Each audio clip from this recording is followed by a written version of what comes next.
যুব কল্যাণ সংঘের উদ্যোগে হাজী সাহেবদের জন্য দোয়া মাহফিলের আয়োজন করা হয়েছে আমাদের অত্র মসজিদে। তাতে ইনশাআল্লাহ পারমাণবিক থেকে বিদ্যার্থী আমল চলতে থাকবে। আমরা সকলের শরীর ভুল হয়ে গিয়েছে, সেটা আমি বলেছিলাম নামাজের পরে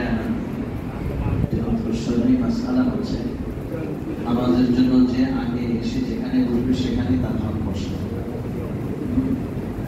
বলেছিলেন। নামাজের পরে 2 কাতা হাজী সাহেব এবং মেহমানবৃন্দ যারা আছে তাদের সম্মানের জন্য ছেড়ে দেবে। আসলে মানুষ মাত্রই ভুল হতে পারে, তো যেহেতু সেটাই মাসআলা আবার কারো মনে কোনো কষ্ট থাকতে পারে, এই জন্য ভেঙে দিলাম।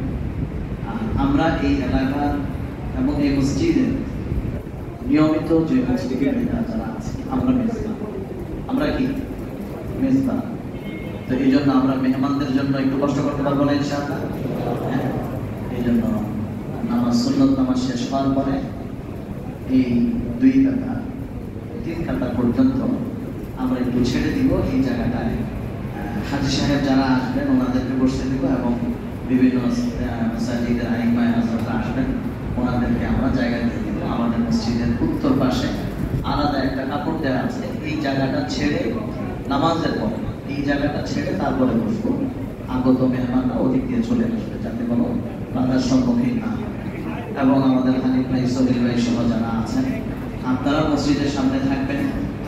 যেভাবে ইস্তেকবাল দিলে মসজিদের মুসল্লি ভাইদেরও কষ্ট না হয় এবং আগত মেহমানদেরও কোনো বেগ পেতে না হয়, সেই বিষয়টা আমাদের মসজিদের স্টাফ ভাই যারা আছেন আপনারা আল্লাহ রাব্বুল আলামিন সকলকে আমাদের তৌফিক দান করে সোজা করুন।